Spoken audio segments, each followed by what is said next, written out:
Como les estaba comentando, esta va a ser nuestra primera entrevista y qué mejor manera que empezar con Isaac, que admiramos tanto por todo su trabajo en la teosofía y el impacto que ha hecho con tantas personas en muchas partes del mundo.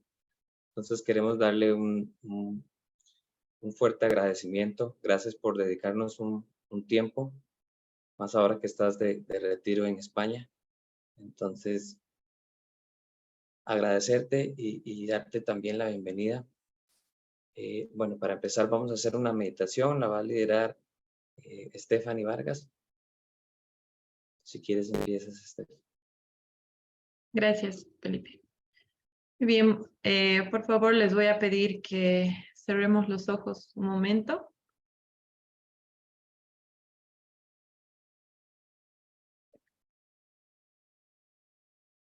Oh vida oculta que vibras en cada átomo. Oh luz oculta que brillas en cada criatura. Oh amor oculto que todo lo abarcas en la unidad. Que cada ser que se sienta uno contigo, sepa por lo tanto que es uno con todos los demás.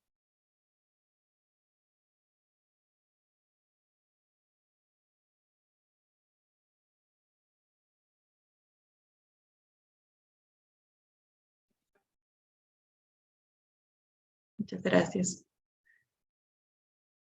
Muy bien. Ahora, entonces, vamos a empezar con la entrevista con el señor Isaac. Y pues, Feli, podrías empezar.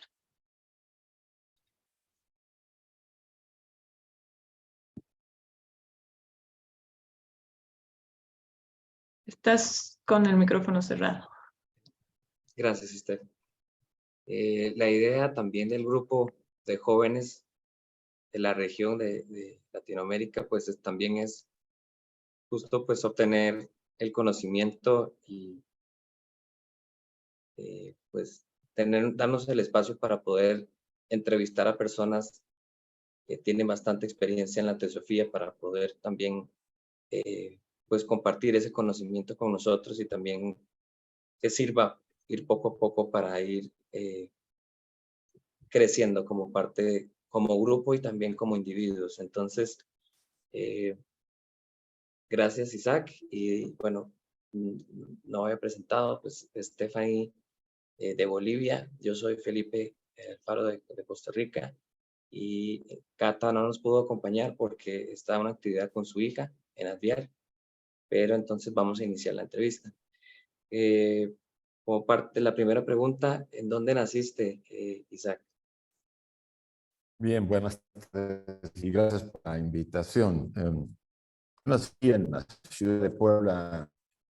Puebla es uno de las regiones o de los estados que forman la República Mexicana. Y nací hace más o menos 76, bueno, ya voy para 77 años en este agosto, en términos generales. Isaac, ¿y cuáles son sus hobbies y pasatiempos? Bueno, casi me he pasado la vida viajando. Desde los 18 años empecé a viajar. En aquella época había unos vuelos que le daban la vuelta al mundo de parte de Pan American, que es una línea que desapareció hace tiempo. Pero como quedaban asientos vacíos, porque nomás era un solo vuelo que le daba la vuelta, iba por cada país volando, pues a veces ofrecía la vuelta al mundo, la hacemos como en un mes y medio, una cosa así. Y empecé haciéndolo, esos viajecitos en la vuelta al mundo. Y después pues me empecé a interesar en mi profesión. En aquella época yo estudiaba ingeniería química y como ingeniero, futuro ingeniero, pues visitamos varias empresas en Europa. Hicimos un viaje de grupo bastante grande a varias empresas en toda Europa. Casi en toda. Tuvimos 6 meses viajando más o menos. Entonces, además de eso, me gustaba la arqueología. Yo hubiera preferido ser arqueólogo, antes de ingeniero o de psicólogo. Pero las condiciones económicas de donde yo vivía, mis padres y mi padre sobre todo, y la carrera de ingeniero, de arqueólogo se hacía en la Ciudad de México, en la capital. Entonces mis recursos, pues no. O los recursos de mi familia no daban para que yo fuera a estudiar allá. Pero me gusta mucho la arqueología egipcia, sobre todo, pero bueno, en general la arqueología. Y a Egipto he ido 25, 30 veces o más durante mi vida, o quizá más, por el mismo interés de participar. A veces en alguna ocasión estuve en una misión, pero bueno, todo era muy ubicable, no era un programa, ¿sí? Porque yo estaba interesado y colaboraba. De ahí en fuera, pues, último quizá pasatiempo fue la restauración de documentos antiguos, que tuve la oportunidad de trabajar en ADIAR, en los archivos, restaurando documentos por ejemplo, de la señora, toda la documentación del archivo de la señora Blavatsky. Yo estuve tratando de hacer una restauración, por lo menos, si no total, pero sí para que los documentos que estaban en muy mal estado los pudiéramos tener. Y no me había dado cuenta que era muy interesante el tema de la restauración, en términos generales.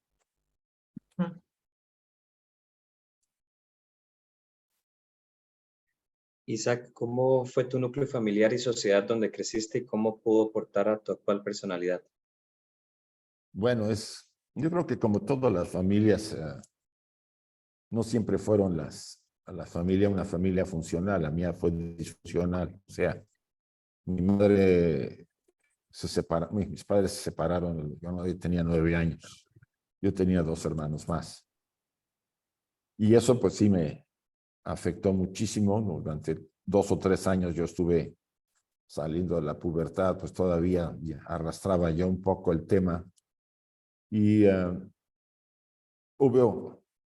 fue compensado muchísimo con un padre increíblemente bueno, que nos ayudó a mis hermanos y a mí a salir adelante, a darnos confianza, e inculcó con su manera de ser valores muy elevados de tipo más que moral, éticos.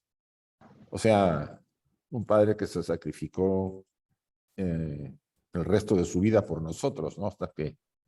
Hasta que desencarnó, yo estando estudiando en España. Entonces, el tema de vamos a decir, el enfoque que mi padre nos aportó, por lo menos a mí, fue ese elemento de valores elevados. Mi madre, pues, por lo menos el anhelo por querer recuperarla, uno se va sobre ciertos aspectos que a ella le gustaba.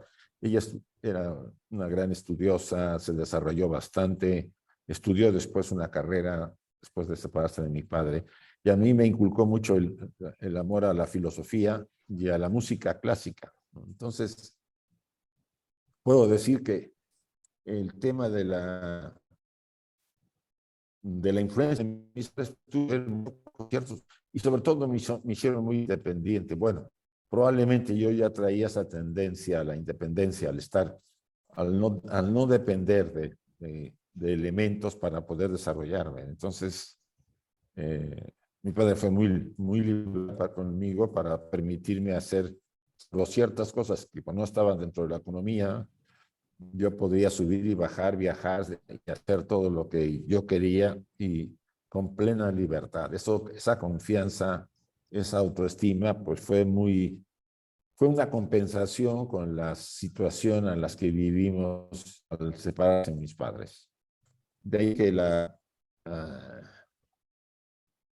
puedo decir que esa estructura de seguridad, a pesar de estar solo, yo he vivido mucho tiempo solo. En España he vivido, en Cataluña viví solo 11 años, en México después de que murieron. Bueno, el resto realmente de mi vida, después de la muerte de mi padre, lo he vivido solo, entre comillas, ¿sí? Y eso ha determinado pues ciertas características de mi perfil para poder seguir adelante, pasara lo que pasara. No no me he dado por vencido ni me daré por vencido a pesar de las circunstancias que me pudieran rodear. Isaac, mencionó que, bueno, estudiaba ingeniería química. ¿Qué lo impulsó o por qué se cambió o por qué estudió psicología y se fue a esa área? El tema de psicología surgió cuando yo trabajaba para una empresa automovilística Volkswagen. Yo estaba ahí como ingeniero de procesos, aunque yo trabajé antes en una empresa americana, después entré a Volkswagen y poco a poco me di cuenta que esa área yo la necesitaba cubrir, la parte psicológica.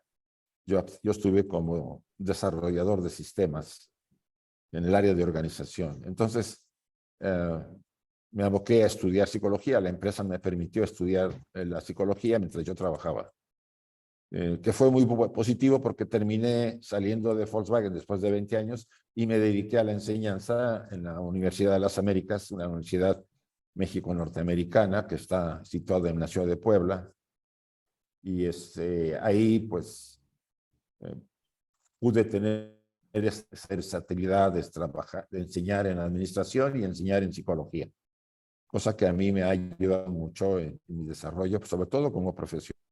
Entonces, este elemento ha sido básico. Además, en el trabajo teosófico tiene una posición importante porque en el desarrollo de la estructura del ser humano, de la personalidad, sobre todo, el hollar el sendero, el tratar de crecer, exige que haya de alguna manera estabilidad de la personalidad, una estabilidad psicológica.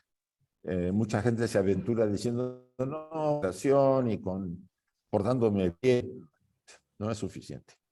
Y eso lo dicen grandes meditadores y instructores, incluso un gran como Ken Wilber, este gran autor de literatura de la cuarta corriente de la psicología, la transpersonal. Él decía, no es suficiente con meditar. Si la estructura de la persona está desequilibrada, o sea, tiene algún problema psicológico, se debe abordar ese tema.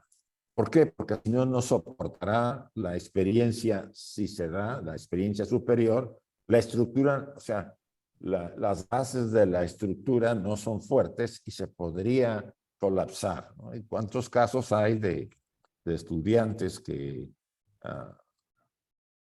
intentando desarrollarse a veces por vías muy rápidas y no muy recomendables, perdieron el control, ¿no? Por ejemplo, el comer hongo, la ayahuasca, o temas así, que tiene su lugar en el mundo chamánico, pero no porque quiera yo acelerar, como ahora está, el tema que es que ahora está el supermercado espiritual a la mano. Yo voy al supermercado y pido despertar Kundalini, ¿no? Vamos a ir. Pues este fin de semana hay un curso, paga usted $500 y se le despierta. Bueno, el tema está en que probablemente yo pierda mis $500 y no despierte nada. Pero si yo traigo ciertas características de las vidas anteriores y no me conozco, pues mucho uno actúa como bisoño cuando uno anda queriendo hacer cosas así diferentes y no tiene uno cierta guía, pues puede ser que se despierte y no sepa yo qué hacer.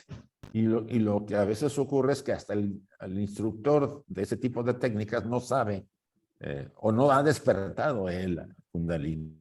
Y es un peligro para la persona. O sea, la psicología ha sido un parteaguas que me ha ayudado muchísimo en mi trabajo y en el trabajo de la enseñanza teosófica. Yo combino muchos elementos del trabajo teosófico con la psicología, incluso en la literatura que hemos escrito, mi socio y yo, el doctor Enrique Rey, que él es psiquiatra, psicólogo, él sí está muy metido más en la psicoterapia. Nos ha servido para darle un enfoque un poco más directo en casos del trabajo, del crecimiento personal, sin descuidar esos elementos. ¿Sí? Isaac, en muchas charlas hemos escuchado pues que usted está de acuerdo con muchas teorías de Jung. Sí. ¿Por qué? Mira, dentro de hay varias fuerzas en la psicología. Se habla de 4 fuerzas. El psicoanálisis con Freud, el conductismo. Dentro del psicoanálisis podríamos meter la psicología analítica de Jung, pero está separada, se puede decir, pero entra dentro de esta fuerza. Después está la conductismo, que es una de las corrientes con influencia materialista más fuerte. Después está la humanista y finalmente la transpersonal como uno de los líderes es Ken Wilber, que acabo de mencionar. Jung, en cierta manera, se acerca muchísimo a la enseñanza oculta. O sea, hay obras de Jung, tengo alguna, pero ahorita el título no lo recuerdo, donde él incluso habla de que la teosofía, en el momento que escribió la obra, en los años 30, es la avanzada de la gnosis moderna, o sea, del conocimiento moderno. Y ya hace todo ahí un pasaje describiendo la importancia de la teosofía. Él también inculca mucho el autoconocimiento. Si no me conozco, probablemente no pueda yo desarrollar. Porque nosotros, al hablarnos, no vamos a conocer la máscara solamente.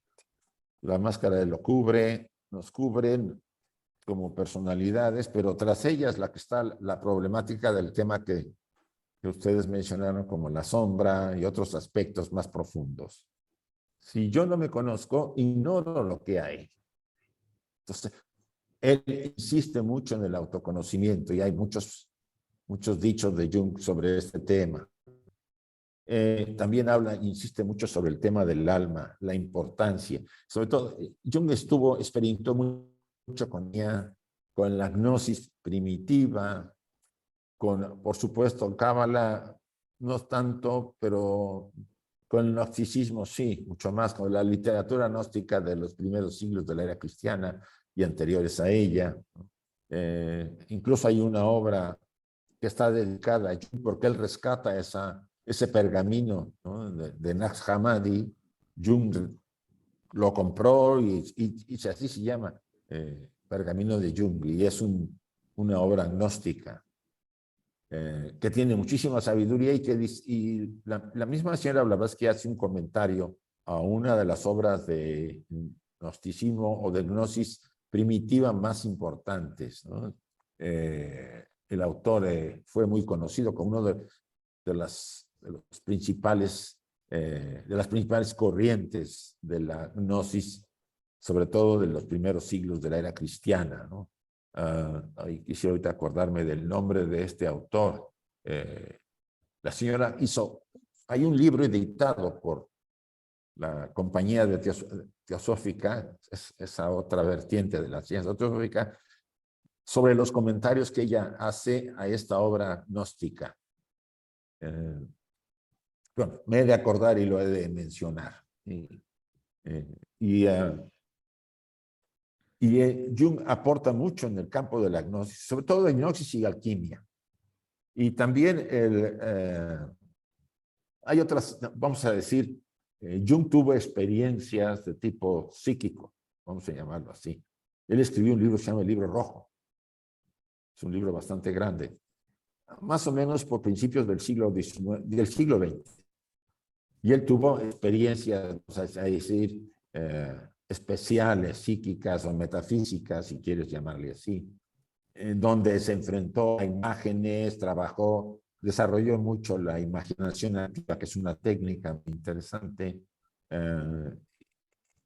y él abordó definitivamente ese mundo, el mundo de la psique, el mundo que para nosotros tiene que ver con los planos sutiles, ¿sí?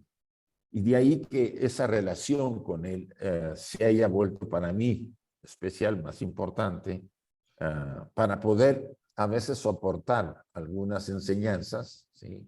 Porque el tema a veces de la enseñanza, sobre todo en la gente de la época, es que todo te lo cuestiona, porque aparentemente la ciencia actual, que es una ciencia más materialista, aunque hay un rango de científicos que van más en la línea de la teosofía y la están realmente confirmando, pero la que pone finalmente la ciencia cuestiona muchos aspectos, aunque ahora pues están teniendo que asumir que hay cosas que se dijeron en el siglo XIX, por Annie Besant, por ejemplo, la constitución del átomo en la química oculta, y se ha visto que esos diagramas, ella y Leadbeater, pues se parecen mucho a los que han visto con microscopios atómicos. O sea, lo que quiero decir es que Jung tiene más que la mayoría de las corrientes y de los autores que sí los hay, pero con menos tendencia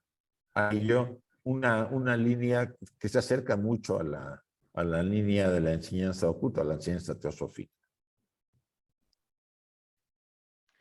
Isaac, y bueno, volviendo al tema de la sombra, ¿por qué cree que es tan importante trabajar con la sombra? Mira, en la literatura teosófica hay varias obras muy importantes, ¿no? La más sencilla, si quieres verla así, que es más sencilla, a los pies del maestro.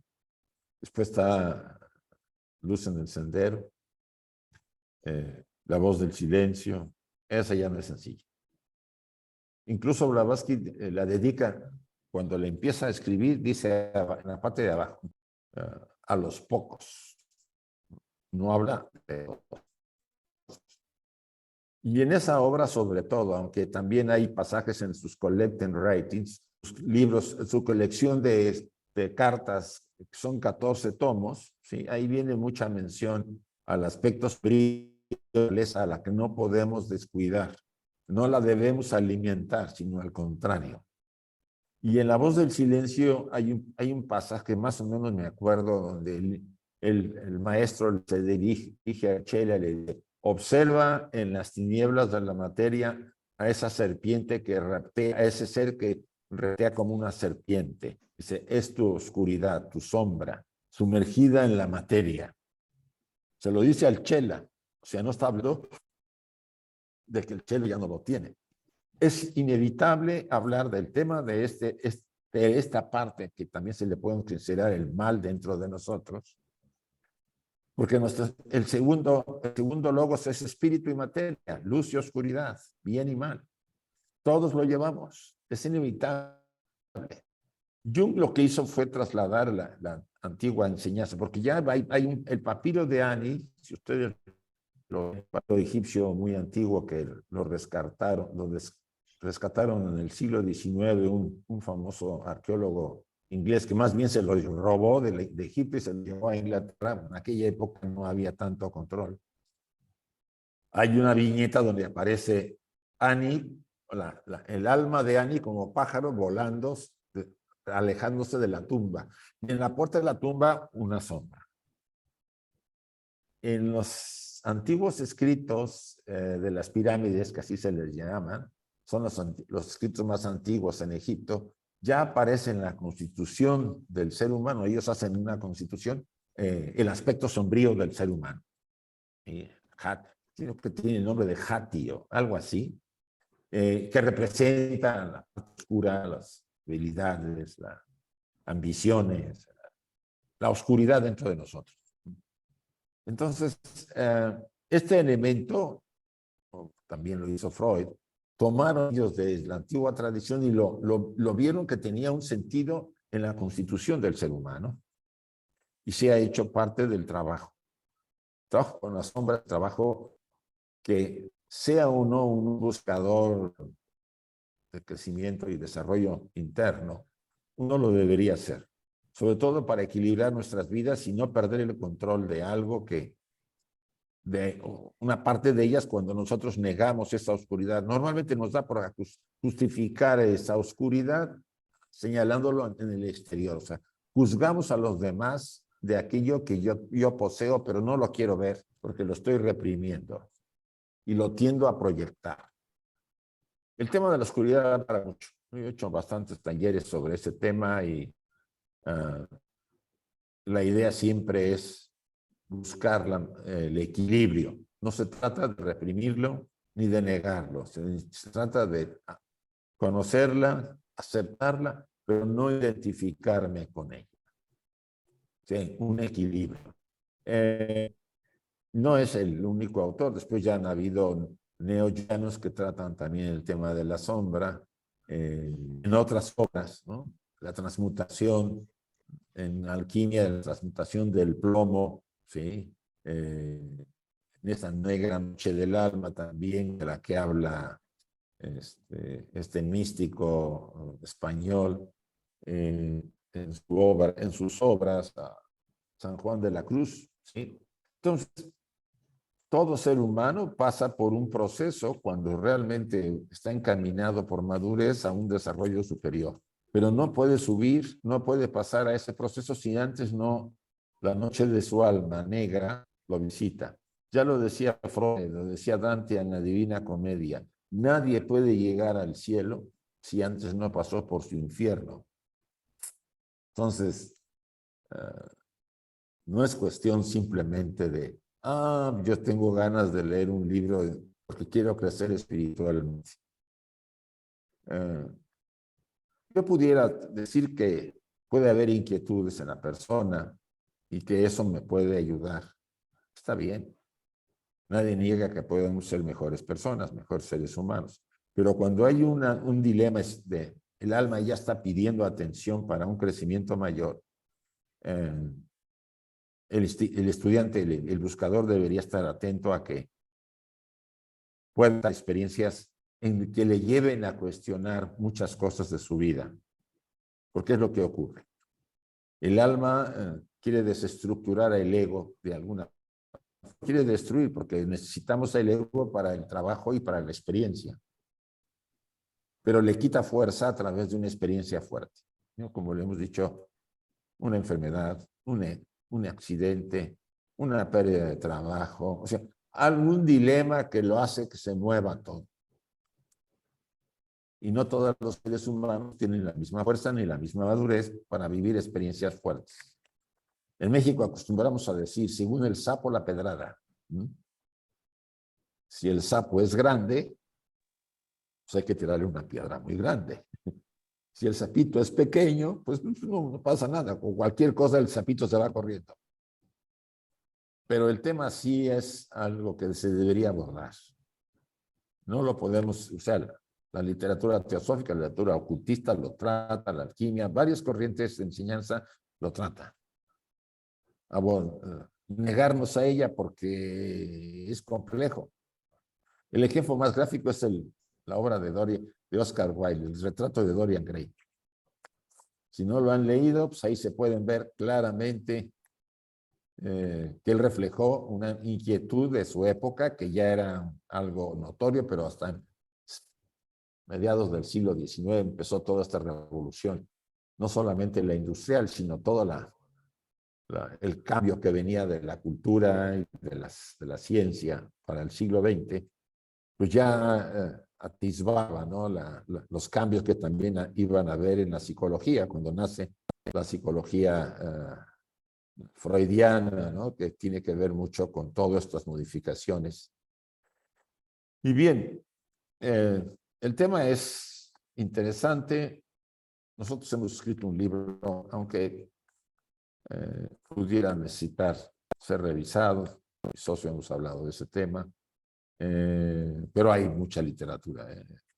Hay una obra que siempre recomiendo que se llama Encuentro con la sombra, si la gente le interesa. Son una serie de 7, 8 artículos de diferentes autores resumidos en una obra.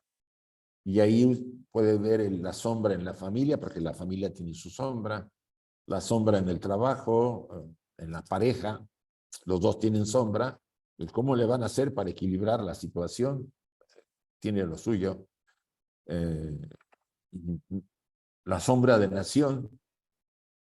El año 32, cuando Jung estaba como presidente de la Asociación Internacional de Psicología, Freud lo había nombrado, él hizo un comentario, dice, la carga psíquica de Europa es muy grande. Aquí va a pasar algo. No tenía mucho que la Primera Guerra Mundial había pasado. Y le preguntaron, no, la Primera Guerra Mundial no limpió lo suficiente. va a pasar algo muy grave en los próximos años. Y esta predicción de Jung pues nos hizo ver que la Segunda Guerra Mundial no fue algo fantástico, ¿no?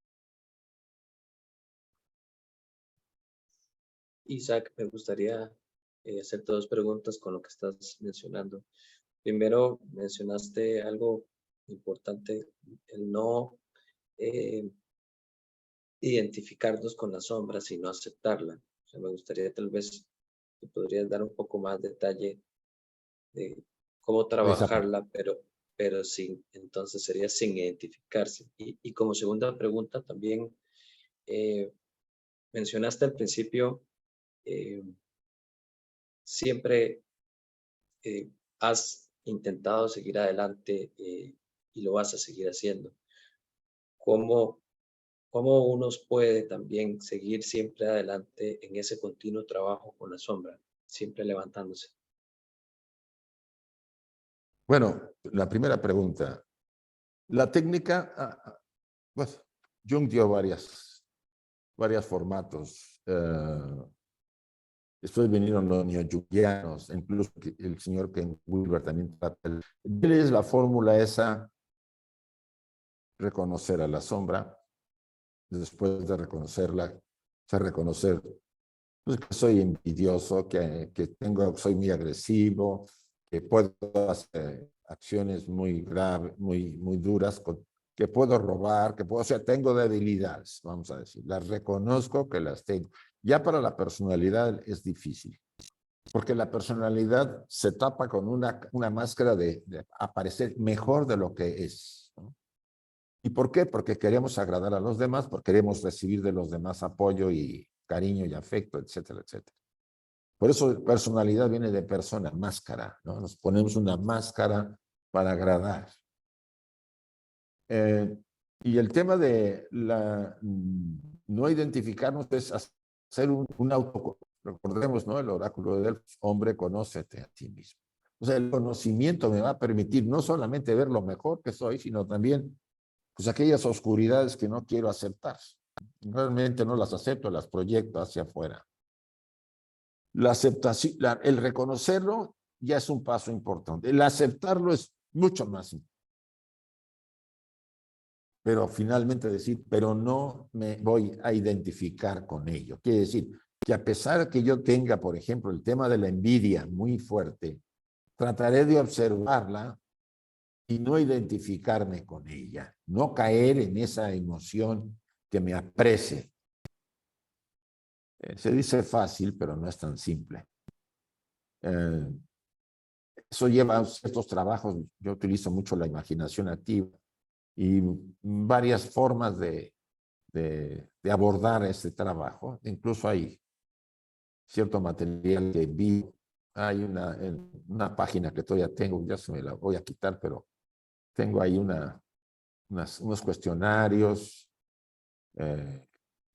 incluso vídeos sobre el mismo tema que puedan ver los que les interese.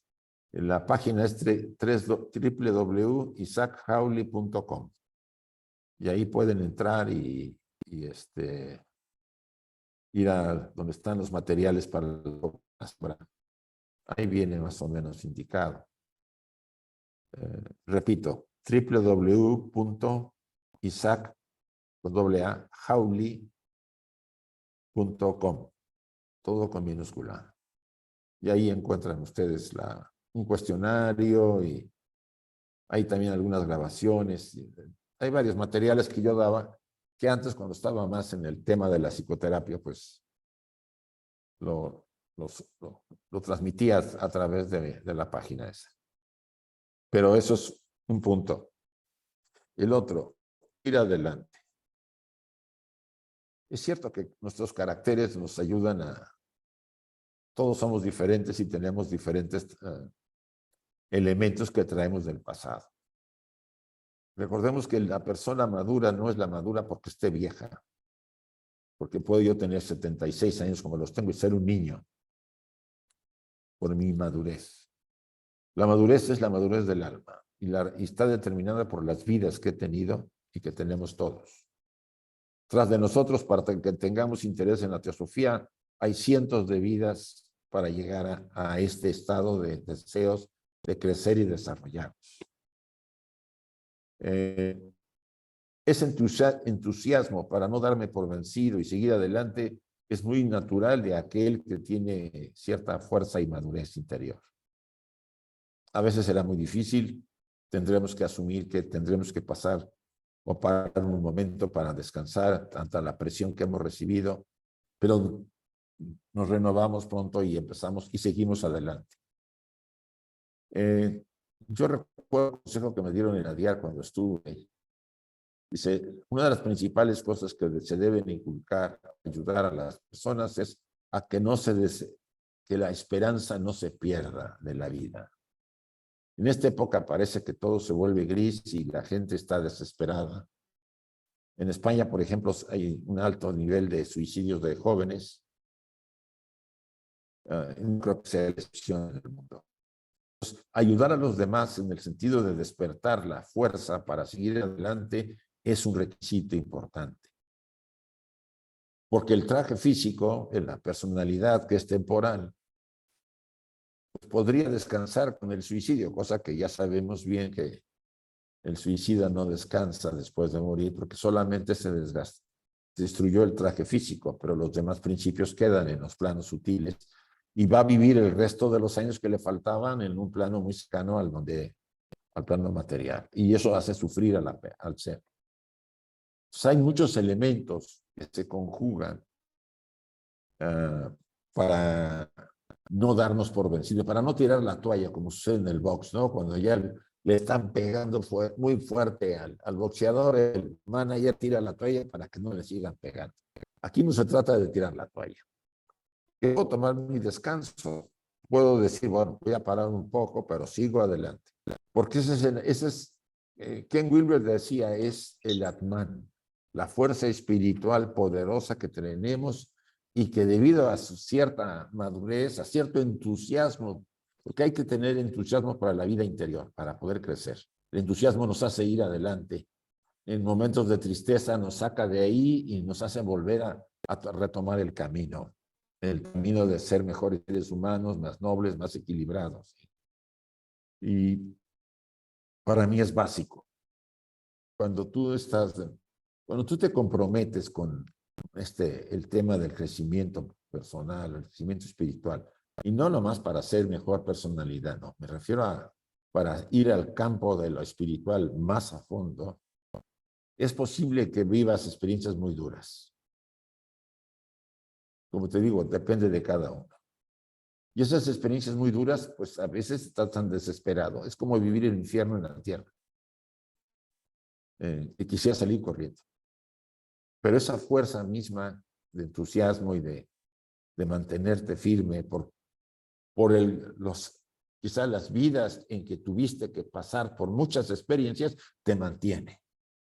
Yo no digo que sean de unos cuantos, hay muchísimas almas muy curtidas en el pasado, pero no lo saben. Y están cómodamente instaladas en su área de confort, ¿no? Y no quieren moverse. Hoy hablaba de ese tema que me tocó hoy en la mañana dar una pequeña charlita sobre eso, una conferencia. ¿Por qué? Porque el área de confort se mantiene agradable, a gusto, no me mueva. Entonces, ese es un tema de que tenemos que enfrentar. El ego personal se acostumbra a tener una serie de acciones ritualistas y conductas confortables. Y eso hace que no queramos movernos demasiado cuando algo ocurre desagradable. Yo tuve un amigo, yo lo comentaba, ¿no? Yo tenía un amigo que decía, no, mejor para la siguiente encarnación. Ahorita estoy muy bien, ¿para qué ahorita? Me decía. No, eso de desarrollarme, mira, yo prefiero seguir y ya veré después la siguiente encarnación. Bueno, te los puedo decir, ¿no? Quizá la siguiente encarnación no sea tan fácil de conseguir la oportunidad. Hubo un teósofo muy famoso, lamentablemente ya murió, se llamaba Juan Viñas, era argentino. Juan Viñas era brillantísimo, yo creo que era de los más brillantes en América, de habla hispana. Yo aprendí mucho de él, o por lo menos estuvimos viajando juntos mucho. Y yo recuerdo que él comentaba eso, dice, la oportunidad de ser miembro de la sociedad o de crecer o de estudiar teosofía es como el calvo que tiene 3 pelos y pasa junto a nosotros. Y lo queremos agarrar, pues hay que agarrarlo en los 3 pelos rápido porque quizá no vuelva. La oportunidad en la siguiente encarnación. Hay muchos ejemplos de los mitos, por ejemplo, en el mito de Percival. Percival, uno de los caballeros de la mesa redonda, cuando busca el Grial, llega al castillo del Grial y sale las damas, y una de ellas lleva el Grial en la mano. Y el Grial, y se oye la voz, ¿a quién sirve el Grial? Y Percival cae dormido en ese momento. Cuando despierta, desapareció el castillo y pasan muchos años antes de poder volver, las vidas, antes de volver a tener la oportunidad. Es el mismo caso de los apóstoles en la montaña de Semaní, cuando el Maestro Jesús está orando, ¿no? Se le duerme 3 veces. Entonces tiene un significado muy importante, la distracción del mundo. Y ahora la distracción la tiene esto, es tremenda la distracción. Lo digo abiertamente, no digo que no sea útil, es muy útil. Pero el caso en que hemos perdido el contacto con los demás por este aparatito, pues nos distrae de la verdadera necesidad de estar con nosotros mismos. Y insisto, es útil, yo lo uso, pero trato de darle un lugar adecuado. No es fácil, ¿eh? Y es lo que te puedo decir por lo que me has preguntado. Bueno, Isaac, ahora ya entrando un poquito más a la teosofía, ¿usted cómo conoció la teosofía? Bueno, es una cosa chistosa. Yo tenía 23, 24 años y me vino como una depre.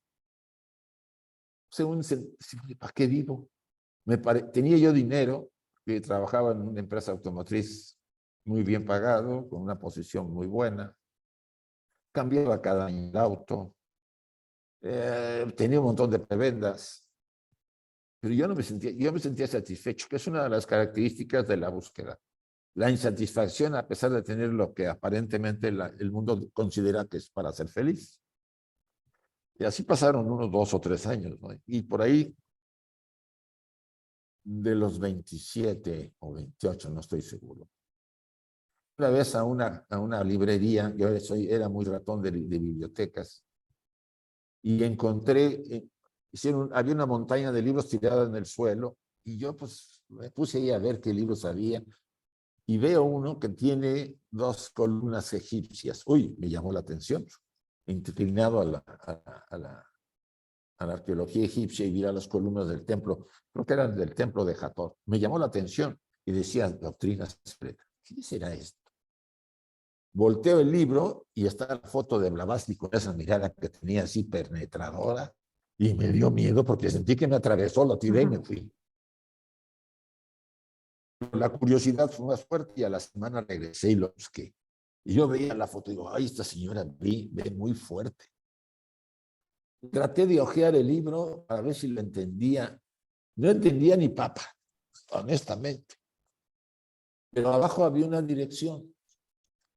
Le había puesto la biblioteca de la sociedad, le habían puesto un sello con la dirección de la sociedad y yo hablé por teléfono y me contestó una señora que se llamaba Juanita Suárez del Real, en México. Yo vivía en Puebla y ella era la secretaria general de la sección mexicana. Y me dice, pues no hay problema. Allá en Puebla hay un grupo, que es la Logia Alfa. Me dio los datos, etcétera, etcétera. Y hablé yo ya después a la logia, hice una cita. Pero lo más impactante de esto es que yo cuando hice la cita para el día sábado, sí. Y yo tuve que irme a Chicago con mi jefe a ver un asunto. Entonces tuve que volver y posponer la cita para el domingo porque no llegaba yo a la cita del sábado. Yo regreso de Chicago al sábado y tengo un sueño muy importante esa noche, pero importante. Se llama Los Grandes, un gran sueño. Y que estaba relacionado con la teosofía. O sea que, sea lo que sea, el libro fue quizá el pretexto, pero como que ya se me abrió la oportunidad de retomar quizá algo que en el pasado ya lo había hurgado. Y recibido por la señora, se llamaba Lourdes, la Logia Alfa de Puebla. Había dos miembros. Yo era el tercero, que estaba yo viendo a ver si llegaba. Pero me acuerdo que a los 6 meses ya éramos como 20.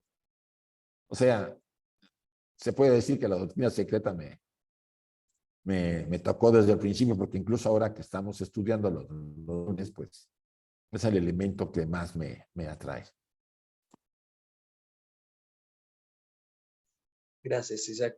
Me gustaría preguntarte cuál ha sido la circunstancia más difícil que has pasado y cómo la pudiste enfrentar. Uy, bueno, he tenido varias, pero una de ellas que se puede citar es un rapto. Nos raptaron. A mí me raptaron junto con otros amigos en Salina Cruz, Oaxaca. Yo tendría 20 años, que estaba 18. Era como todo. Yo después hice una reflexión y eran como preámbulo al tema de la depresión y después de entrar a la sociedad. Probablemente mi karma era muy pesado, supongo. Y la experiencia del rapto fue muy compleja, ¿no? Nos íbamos unos amigos en una combi Volkswagen a visitarlas al sur del país, a la zona de Tabasco, en Chiapas. Y de regreso pasamos a hacer la noche en Oaxaca, en la playa. Nos quedamos en la camioneta. Yo me quedé dentro de ella junto con otros dos y los demás se bajaron a la. Y como eso de las 12 de la noche, 11 de entraron, pues, nos tocaron a la puerta de la furgoneta, encañonaron 3 tipos. Y nos raptaron, nos fueron con nosotros y estuvimos así 8 horas más o menos, donde balacearon a una comandancia de policía, le robaron a un autobús al chofer su dinero, y hicieron estroperio y nosotros ahí agachados, escondidos, y ellos haciendo cosas. Estaban drogados, por supuesto. Y ya al final, en una de esas nos bajaron a los 3 el argot es para clavarlos, y nos hincaron para darnos el tiro. Yo me acuerdo que tuve la experiencia de no sentir miedo ya. El miedo atroz que casi me orino en los pantalones, a esa se me fue el miedo, desapareció. Dije, bueno, pues lo que tenga que pasar, que pase. Nos volvieron a subir, era como estábamos dándonos ahí haciéndonos ver nuestra suerte. Y después en una gasolinera encontraron, porque la combi es un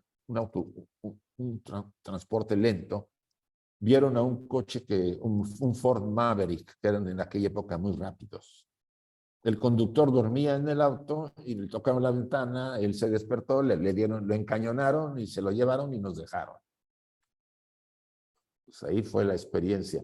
Lo interesante fue que llegó el ejército y nos tomó, porque estos señores habían matado a un norteamericano por quitarle unos cheques de viajero. Entonces ya estaban buscándonos. Nos llevaron a la comandancia a declarar ahí al Ministerio Público. Y yo recuerdo cuando salí de la oficina, había un jardín enfrente. Yo vi como un resplandor de todo, como si fuera la primera vez que lo viera. A mí me causó una gran sorpresa. Era como si por primera vez yo viera otra vez las cosas. Me duró un tiempo, unos días, que fue aplacándose hasta desaparecer. Esa es una de las experiencias. He tenido varias, ¿no? En otro caso nos perdimos en una caverna y otras experiencias, pero esa fue una de las fuertes y salimos porque supongo que siempre hay pues el elemento de ayuda de alguna forma.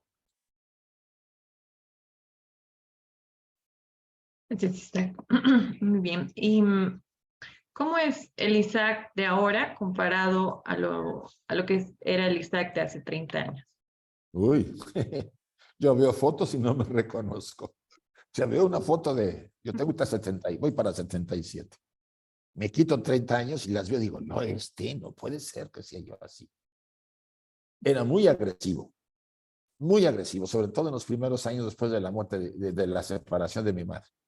Es que me tenía que desquitar con todos, ¿sí? Me peleaba cada semana 1 o 2 veces con mis compañeros en la escuela. Sí. Cada semana era 2, 3 peleas. Había que sacar toda esa rabia interior y me costaba mucho. Así estuve años. Hasta que conocí a una chica, sí, como adolescente uno conoce a alguien. Y esa chica a mí me ayudó mucho a cerrar esta herida, a sanar. Por supuesto, solamente la agresividad fue disminuyendo. Me convertí un poco más, más paciente, porque antes era muy impaciente. Menos distraído, se me quitó mucho la distracción. O sea, los años hacen su mella, ¿no? Y las experiencias. Desapegado, por supuesto, no, bueno, fui muy apegado, pero disminuyó muchísimo. Yo ya noté aquí, me sentí más libre, ahora me siento más en paz.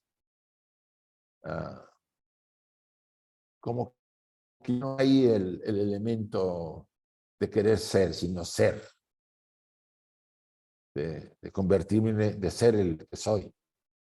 Y eso, pues, me permite observar y pulir más fallos y defectos, aún existe, por supuesto, y tratar de estar en paz lo mejor que pueda yo, lo más posible, sin entrar en conflicto. Yo me he peleado, pelearme, tengo años de no hacerlo. Puedo estar en un momento dado tenso porque alguien hace alguna tontería y me parece que hay que evitar que alguien sufra. Eso podría pasar. Pero no me molesto. O sea, los cambios sí los veo, sí los siento. Antes era yo muy acelerado para viajar, ¿no? Y siempre que llegaba 2 horas a 3 horas antes del aeropuerto. Ahora, pues no, llego normal. Bueno, y pues sí, los cambios, al bajar la energía, te serena más, te vuelves más equilibrado,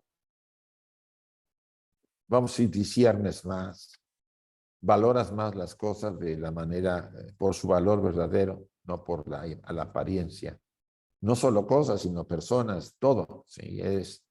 Y por supuesto dejas a los demás vivir y no te entrometes en lo mínimo y aceptas a la gente como es, hasta donde se puede, dependiendo también de la característica. Yo tengo un dicho, sin arrepentimiento no hay compasión. Es fuerte, pero hay mucha gente que no se arrepiente, te pide que lo perdones, pero te sigue haciendo la vida imposible, ¿no? O sea, dices tú, bueno, ¿de qué le vale que yo le esté perdonando si sigue haciéndome a mí y a otros las cosas que hacen? Entonces, yo prefiero alejarme un poco de ese tipo de cosas. Pero bien, sí, uno cambia y te aseguro que tú no se ve en una foto, una fotografía, y si no, puede ser que sea yo ese, ¿no? Porque allá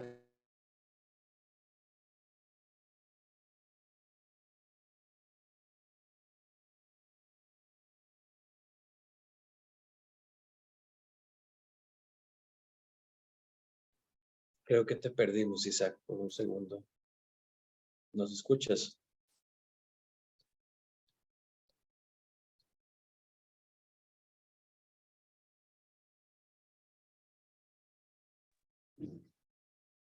El ancho de su banda es bajo, dice de Isaac. Seguramente por eso se ha perdido Yo momentáneamente. creo que ya ya se se restauró, conectó. perdonen. Ok, Ahí está. gracias. Es que el tema está en que yo estoy en un lugar donde es un monasterio. Y aquí las monjitas tienen unos wifis medio raros, ¿no? Entonces, hay 3, pero los 3 no da uno. Entonces estoy así, poco preocupado. Pero bueno, en términos generales, ya había acabado de terminar de contestar la pregunta. Gracias, Isaac. Nos gustaría preguntarle también por los múltiples viajes que ha hecho a la India en compañía de los grupos teósofos de España y Latinoamérica. ¿Cuál es su percepción sobre la atmósfera espiritual que se vive en Adviar? ¿Nos puede contar un poco sobre su experiencia? Mire, yo viajo mucho, viajé desde que empecé a ser secretario general, ya antes de ser secretario general. Rada me recibió en el año 81, no, 83. Ella me invitó a ir a DIAR. Pues casi, no llegué al año. Me regresé, porque me regresé para ser secretario general en la sección mexicana. Yo fui secretario general 84-90. Pero durante esos años estuve yendo a DIAR, ¿no? a las reuniones del Consejo Mundial. O sea, entonces, te puedo decir que habré ido entre unas 10, 15 o 20 veces más. Durante todo el periodo de la Secretaría General, más después, como acabamos ahorita de regresar, fui a la convención este año pasado, o en este año, y también tuvimos una especie de escuela de sabiduría dirigida por Magali Polanco como vicepresidenta de la Federación y Enrique Rey como presidente, promovieron ese encuentro de estudio de América Latina con estudiantes españoles y latinoamericanos. Éramos como 36 más o menos. Estuvimos a mediados de enero. Mira, durante el periodo de Rada, en realidad Rada fue algo excepcional. Era una mujer que reunía muchísimas cualidades, venía de unos padres como Sri Ram, que era casi considerado un santo. Yo tuve la sorpresa de conocerle a ella desde que yo me aparecí en Adyar en el año 80. Hice un viaje en el año 80 a la India. Y recuerdo que quería conocer a la sociedad, porque yo entré a la sociedad en el año 79. Mi diploma es de enero 79, aunque yo entré, tuve acceso desde el 78. Entonces fui a la India y fui a la sociedad hablo, hablo por teléfono y me contesta Rada, que era en ese época directora de la library, de la biblioteca Olcott. Y ella me pasa con John Coates, que era el presidente. Y John Coates me hizo entrar. Y él estaba en una reunión y fue a atenderme. Tenía algo excepcional ese presidente John Coates. A partir de ahí yo regresé, bueno, volví a México y en el 83 que Rada visitó México me invitó y fui a DIAR. En el 84 me regresé a México y estuve de secretario general hasta el 90, pero fui cada año a reuniones de la convención anual. Ella tenía una capacidad para el trabajo y una visión y una intuición muy impactante. Puedo decirle porque estuve muchas veces colaborando en ciertos periodos de tiempo. Sabía hasta lo que sembraban en el jardín. O sea, estaba atenta a todas las situaciones que se desarrollaban en la sociedad. Muy fuerte. En México la recibimos durante el periodo que yo fui secretario. Me parece que una vez más, sí, fue a visitarnos. Y seguí después de que yo terminé como secretario yendo la atmósfera era en esos momentos, sobre todo también cuando estaba en la época, yo conocí a Krishnamurti desde que muriera un año antes. Creo que fue en el 84 que lo conocí. Íbamos a sus conferencias del otro lado del río. Y ese día cumplía años. Yo estaba ahí en Adyar ayudando. Y me acuerdo que me le dijo a una chica argentina y a mí, ¿quieren conocer a Krishnamurti? Y digo, pues sí, uy, que no quiero conocerlo, ¿no? Yo tendría para ir por esa época unos 30 y tantos años. Y fuimos a la casa de Rada y llegó Krishnamurti. Se me hizo muy gracioso porque venía con tenis en uno de esos vestidos hindúes que se le quedaban muy graciosos, ¿no? Me acuerdo que nos dijo, ¿qué quieren caminar en la playa? Y pues vamos a caminar en la playa. Mi experiencia fue muy interesante. Yo recuerdo que después de un rato que caminábamos, Rada se quedó atrás, yo creo que para que habláramos con él. Y yo tenía como unas 6, 7, 8 preguntas. Iba a empezar a hablar y las preguntas se hicieron plop. Se me quedé en blanco. No sé qué preguntarle. Ella me dice, ¿cómo está México? Dije, uy, pues está como puede, le digo. Yo creo que una de las formas de experiencia, de tener una experiencia con alguien que tiene ciertas características. No ha sido la única persona que he conocido, probablemente de un calibre como Krishnamurti, ha habido pocos, pero ha habido en la sociedad, pues estuvo el Dalai Lama, después estuvo un monje que dio clases de meditación muy desarrollado. O sea, ha habido seres, la misma Indira Gandhi, y después en otros lugares he estado yo en contacto con personajes que tienen que ver con su desarrollo espiritual, y me ha parecido que al ver todo, ver a Radha es algo excepcional. Y eso empapó ese ambiente de la sociedad teosófica en aquella época. Había esa atmósfera mística, vamos a decirlo así, más devocional, era más disciplinada, no entraba cualquiera a la sociedad, porque la gente entra para caminar, ¿no? Hay unos horarios, y eso hizo que las experiencias que se pudieran tener toda la sociedad, pues a veces fueran increíblemente espectaculares, ¿no? ¿Por qué? Porque había esa atmósfera que cubría todo. Eso, al menos mi percepción ha sido siempre, aunque por supuesto cuando Radha desencarnó, sí hubo cambios. Y es obvio que no se pueden palpar. Yo he estado en el año 2015 y 2016 trabajando para la restauración en documentos en el archivo, en las archives. Y sí, me topé con 2 o 3 experiencias complejas, pero no sentí tanto ya. Creo que cada presidente le dota a la atmósfera del lugar de cierto buqué, de cierta vibración. Creo que es el mejor término. Acabamos de estar y están muy bien, está renovado los edificios, todo me parece que está adecuado para proseguir la sociedad, ese centro vamos a decir, de influencia teosófica en el mundo. Pero sí es necesario que más estudiantes se involucren, no solamente con la presencia de ayudar, sino de transformar sus vidas, porque lo que dota a un lugar de santidad es la característica de cada uno y el desarrollo que hace.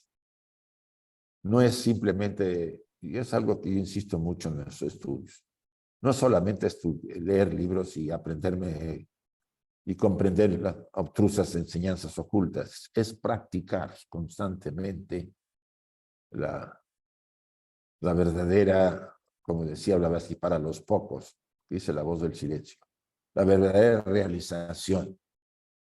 Es la forma de ayudar más al mundo. Krishnamurti lo dijo, si usted cambia, cambia el mundo. Bueno, espero que sí.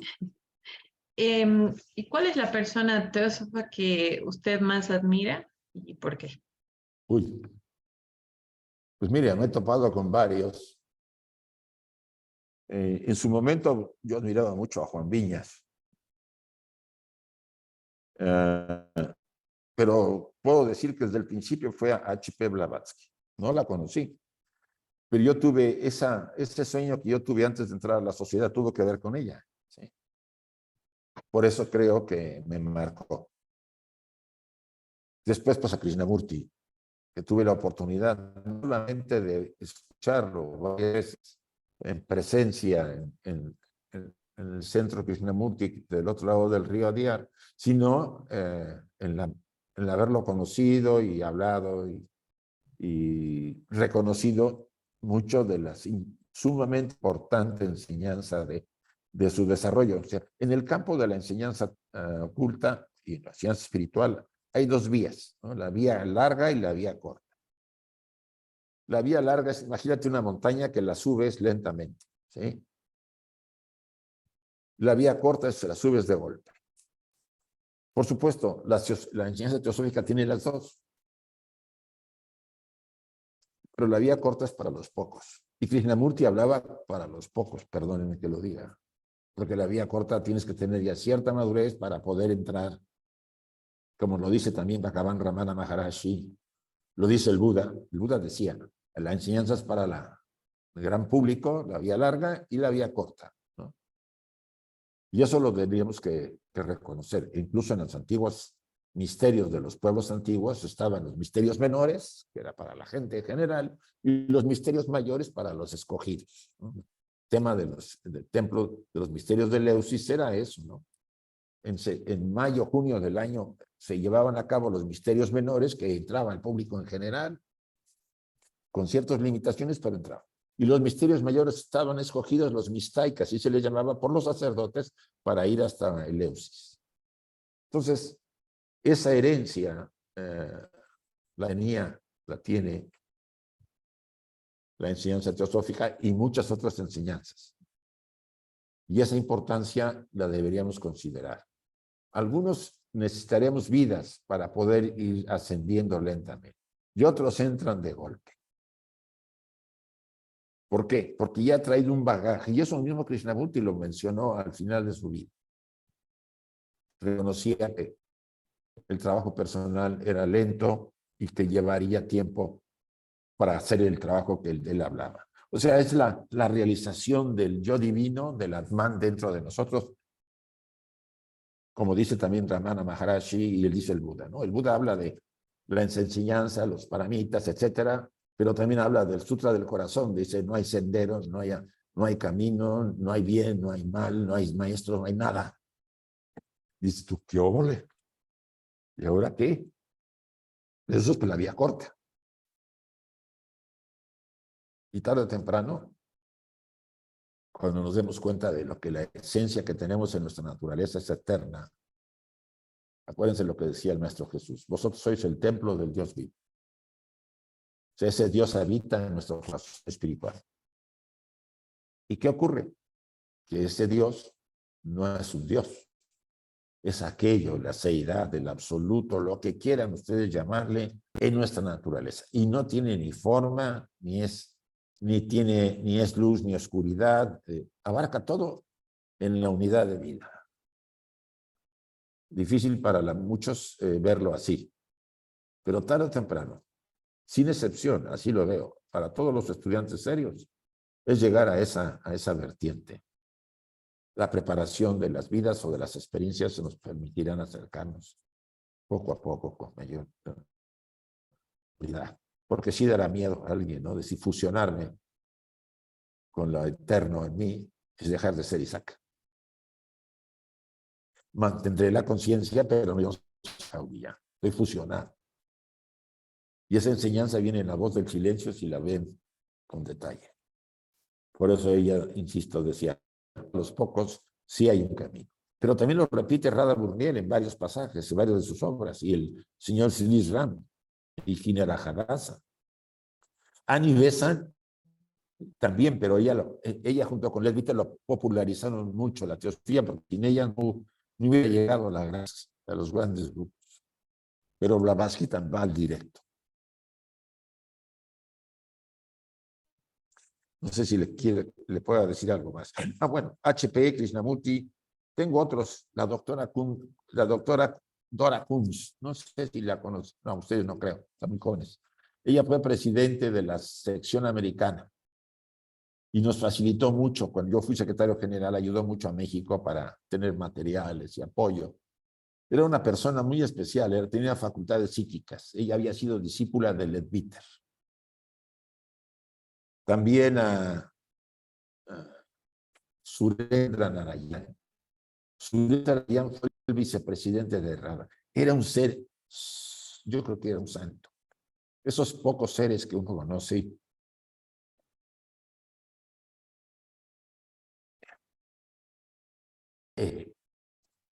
¿Cómo decirlo?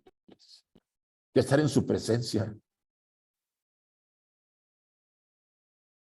es lo mejor. Otro fue Joy Mills. Con ella tuve una diferencia, pero después nos hicimos grandes amigos. Yo era secretario general y tenía de visita a Juan Viñas en México. Y quería la federación que yo mismo me visitara. Digo, no puedo, tengo una visita. Uy, hicieron que ella me hablara y yo me negué. Le dije, señora, no puedo recibirla. Tengo una visita y no puedo ver a dos personas y no puedo sufragar los gastos de los dos.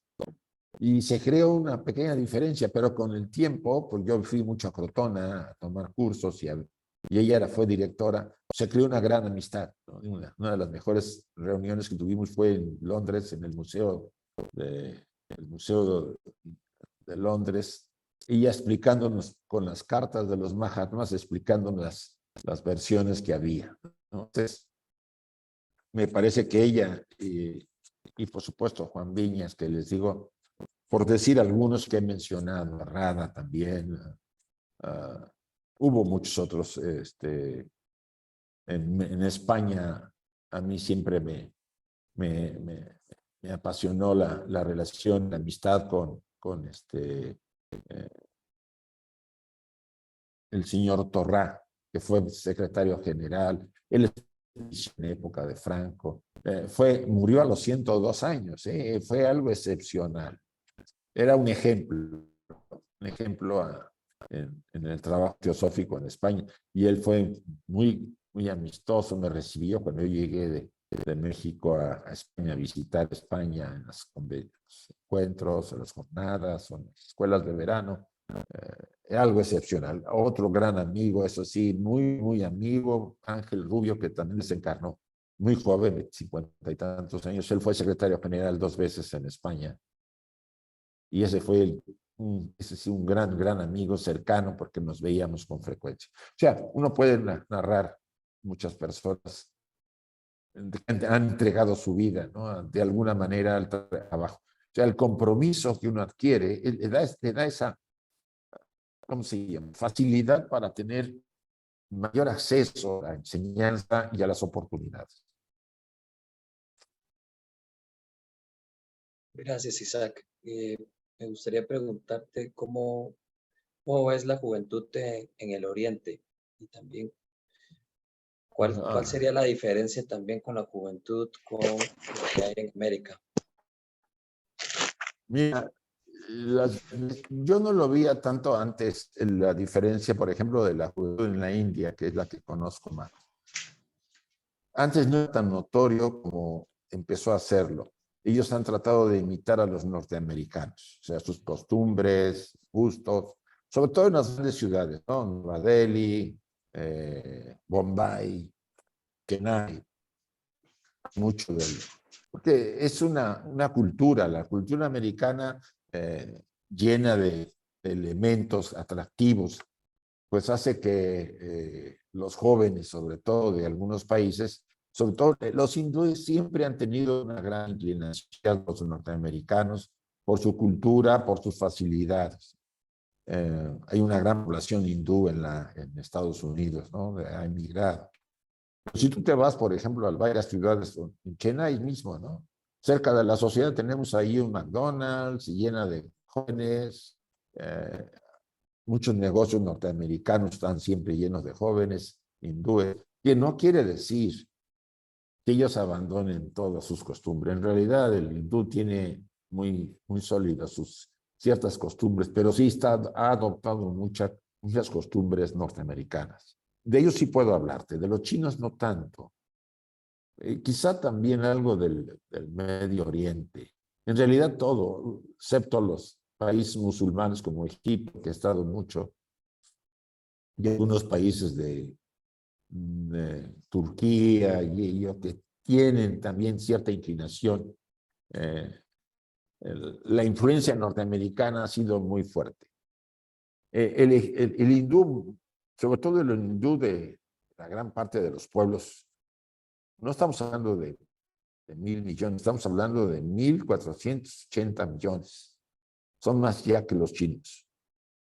O sea, en las grandes ciudades no puedes tú decir que sea el lenguaje para justificar, generalizar. La gran parte de la gente que vive en los pueblos, que es la mayor parte de la gente pobre, y la mayor parte de la población está en la población, en los campesinos, pues no están tan iniciados, aunque cada vez adquieren mayores formas de Occidente. India está predicho que será una de las grandes potencias, quizá más que China en un momento dado, si logra cubrir ciertos elementos de pobreza que son exagerados comparados con China, que cubre más. Pero los países emergentes que van a llegar a tener la supremacía en el mundo, o sea, en el mundo en general. Se destaca mucho el joven hindú por unas capacidades y habilidades particulares. Y en Occidente, pues se encuentran, sobre todo en los Estados Unidos, encuentran el crisol para desarrollar pues esas potencialidades, porque se dan muchas facilidades, sobre todo cuando tú destacas, ¿no? El americano es así, te ve que destacas y te va a apoyar, ¿sí? Te va a sufragar, aunque sea por el interés, pero te va a sufragar tu desarrollo. Eso no puede negarse.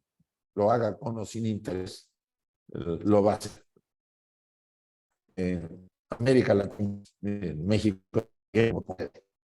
pues vecino y no le queda otra. Y con el tema de la droga y todo eso, miren, ahora ha habido una ola de desarrollo autóctono, se puede decir, de los mexicanos, ¿no? O sea, la cultura indígena ha retomado otra vez mucho a la fuerza y se hablan ahora las lenguas que antes se hablaban, el náhuatl y otra serie de lenguas indígenas que son como 7, 8, están volviéndose a estudiar, hay literatura y muchos conciertos. O sea, se está viendo una actividad, una ebullición en eso. Asumo que por ahí también en Sudamérica, no sé en Centroamérica, que tiene menos impacto la parte indígena, porque no hay tanto, no hay más, hubo una migración más fuerte europea, ¿no? Yo supongo. Pero en Sudamérica, por ejemplo, en Bolivia, que hemos ido mucho, ha habido cambios y dramáticos, etcétera, pero se mantiene mucho las costumbres, ¿no? Del pueblo es muy fuerte. Y eso habla porque ante la embestida de la cultura occidental, el consumismo, no digo que no hayan sido influenciados, pero se mantienen, ¿no? Se puede hablar de Bolivia, de Uruguay. Uruguay es más europea, no podemos negar. Los argentinos pues, realmente son una mezcla de italianos, inmigrantes en gran cantidad, y que tienen una cultura muy particular. Chile, los chilenos están muy cercanos a los mexicanos, porque pues, hay una gran sintonía también. Nadie puede negarse que no ha sido influenciado por los norteamericanos, por sus innovaciones, por su desarrollo tecnológico, por su cultura, ¿no? De uso ese, ¿no? La forma de consumismo. Es complejo no ser influido, más en un mundo que ahora está mucho más interrelacionado. Pero los pueblos, aunque todos, pero ciertos pueblos en América se han mantenido por esas costumbres. Parece que ha hecho otra vez un retorno para dar cierta solidez al pasado de donde vienen las costumbres. En términos generales, se puedo decir.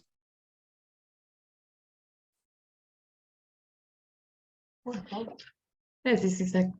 ¿Y cuál cree que es la relevancia de la creencia y la conciencia de los grandes seres para nuestra humanidad actual? Mira, eso yo lo había yo estado anotando.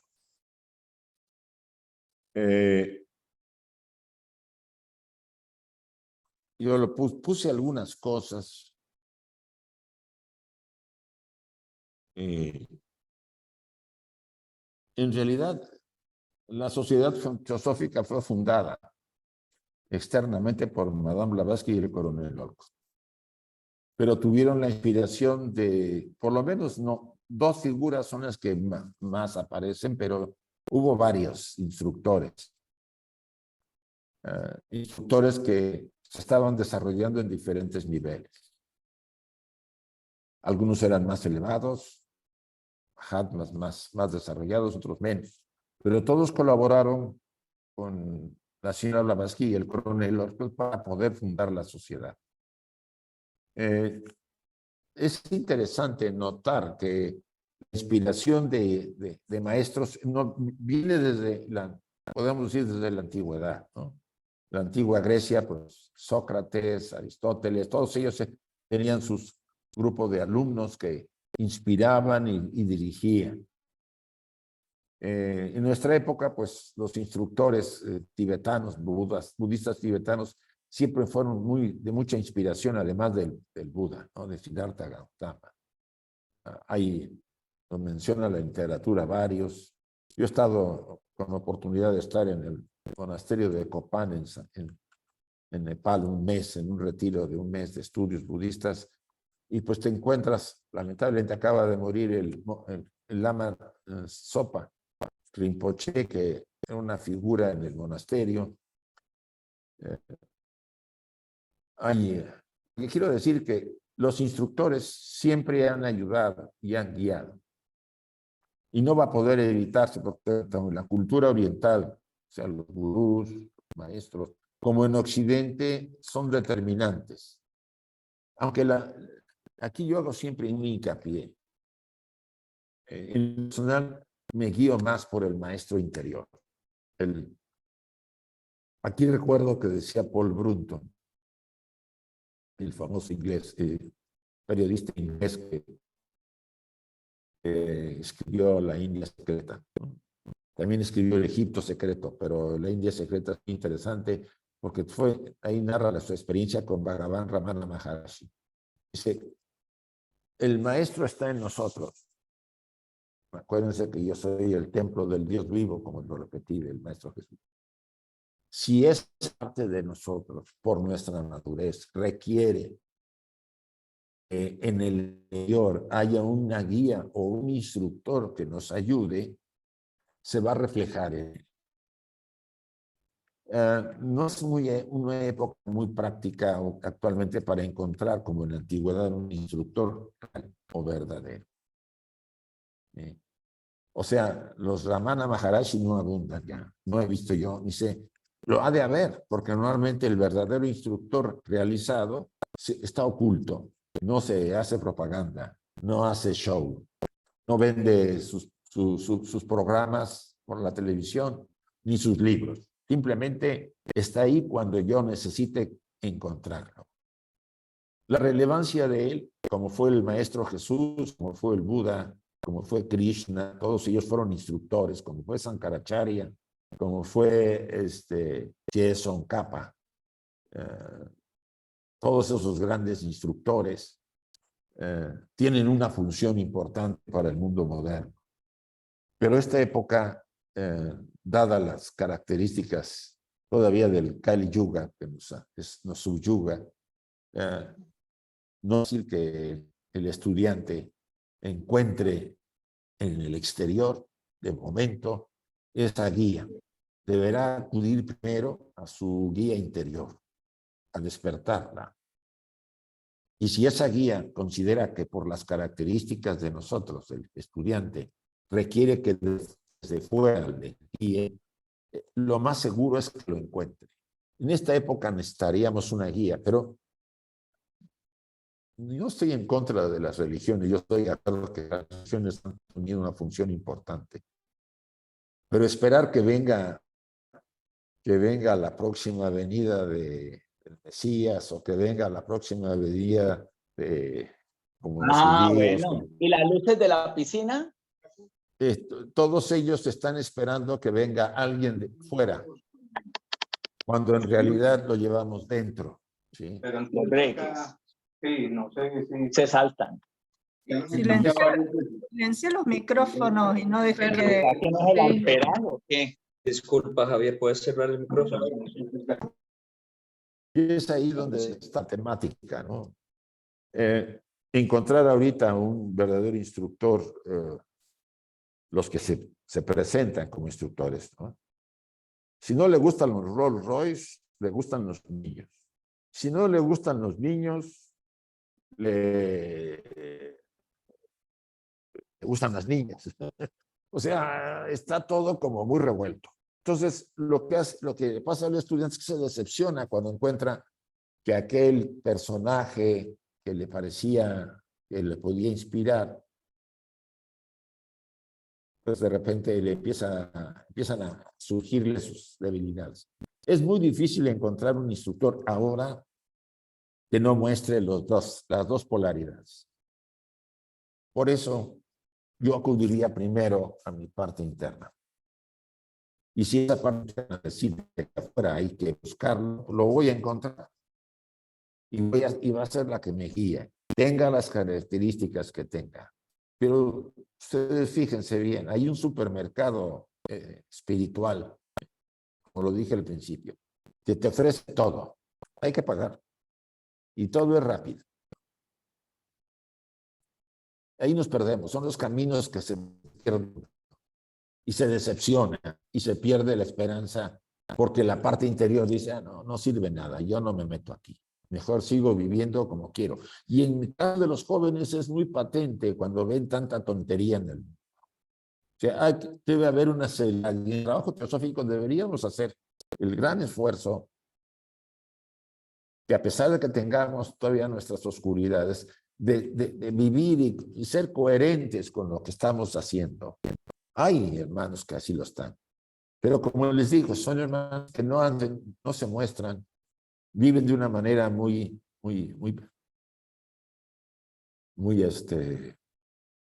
anónima, y que en un momento dado pudieran ser instructores porque se han ido desarrollando. O sea, yo recuerdo cuando leía las cartas de los Mahatmas, si ustedes se acuerdan, Barborca fue un estudiante muy avanzado en el sentido de escribir bastantes cosas para entender la tradición oculta.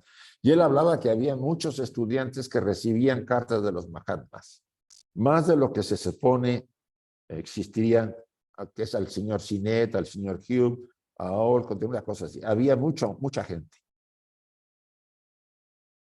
Quiere decir que no se descuidaba al estudiante serio cuando mostraba las características para que un instructor hiciera el esfuerzo y lo contactara.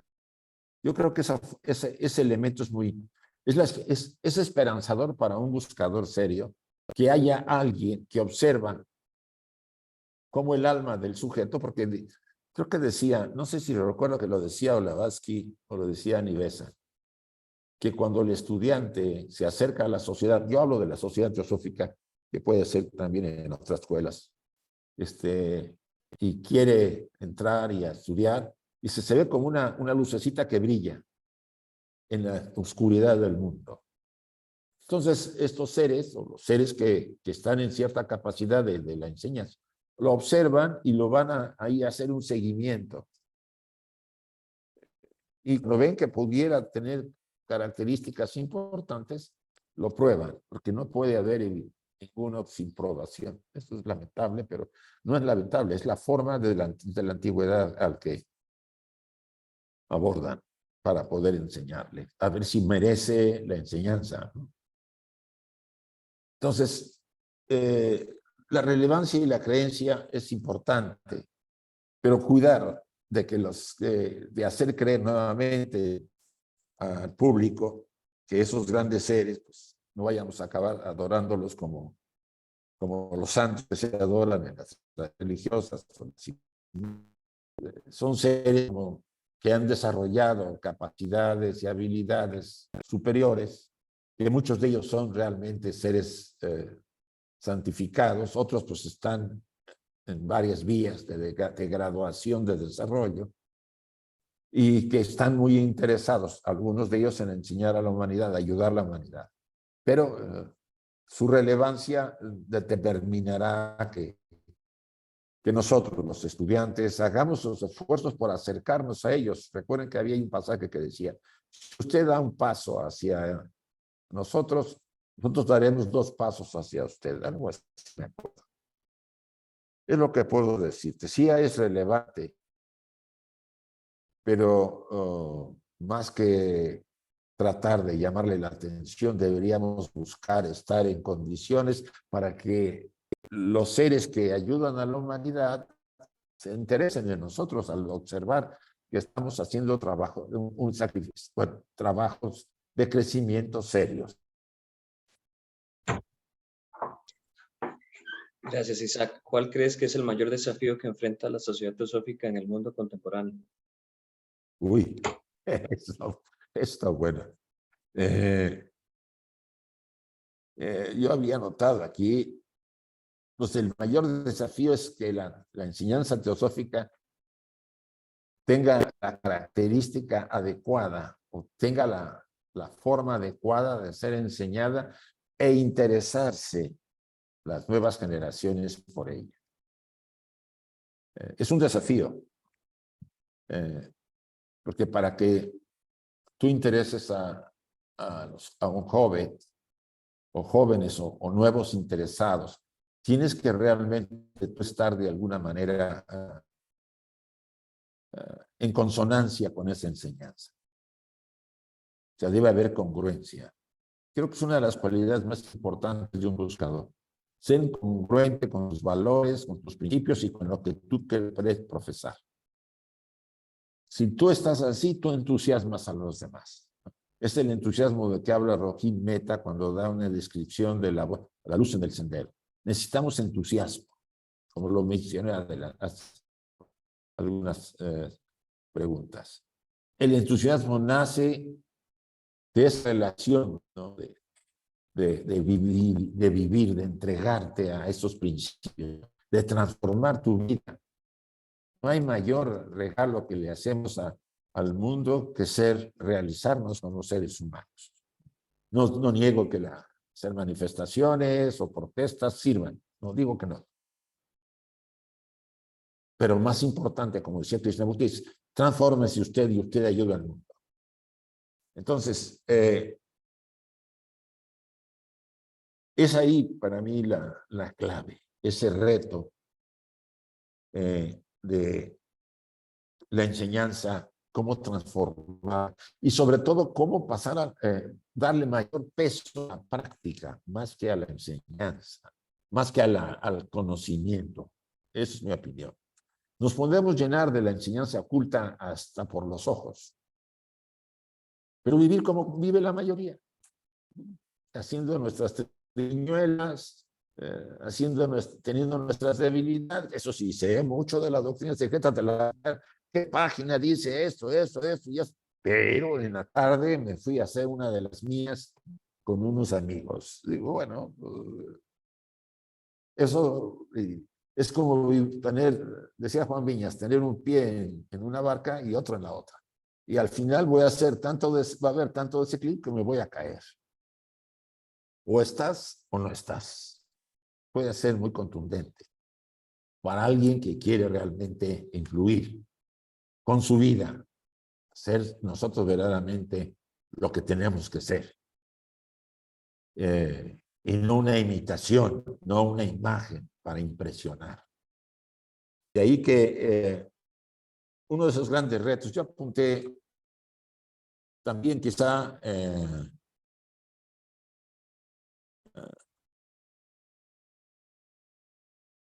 hacer que no solamente los jóvenes, sino el público en general, vean en la enseñanza teosófica una vía para desmaterializar. Estamos como en el reto del siglo XIX, cuando Blavatsky y Olcott presentaron la Sociedad Teosófica de Nueva York, ¿no? El mundo se estaba materializando mucho y el tema de la ciencia espiritualista, que es el espiritismo, estaba mucho en boga. En ese momento eso fue lo que neutralizó y abrió una puerta sumamente importante para que el materialismo no absorbiera a la humanidad en ese momento, ¿no? La filosofía penetró en el arte, la educación, la cultura, se esparció por todos los personajes que independizaron en América. O sea, fue un aroma de esperanza para el mundo. En este momento necesitamos que esa fuerza se vuelva a dar. Ahora que se dará cuando intentemos, que somos miembros, vivir lo que profesamos. No habrá necesidad de grandes tumultos para presentar la teosofía. La inspiración que va a producir esas almas que viven y que son ejemplo a seguir porque viven realmente y ayudan, pues ese es el gran reto. Comprometerte contigo mismo y con este sublime ideal. Se puede hablar mucho de eso, pero y sobre todo también ayudar a la gente a que no se desesperance. Ya les había dicho de eso. Inculcar que a pesar de todo seguir adelante, que el miedo no nos haga presa, porque ahora se inculca mucho el miedo para poder controlar a la gente. Entonces, desechar elementos de miedo, de no aferrarnos al pasado, sino mantenernos fluidos en el presente, en una lucha constante por ser mejores seres humanos, más nobles, más equilibrados. Eso es el ejemplo que más cunde. No tenemos que dar conferencias grandes. Ser un ejemplo es convertirnos en lo que tenemos que ser. Eso es el reto. Y para eso el entusiasmo de los nuevos, de los jóvenes y de nuevos, gente interesada en la teosofía,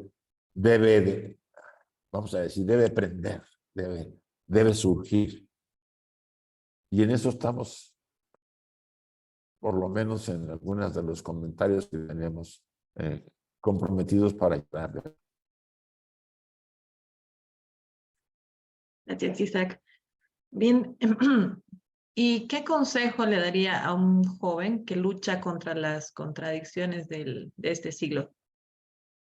Uy, eso es mucho más. Apenas alguien habló, dijo, de eso me preguntó. Es un siglo complejo.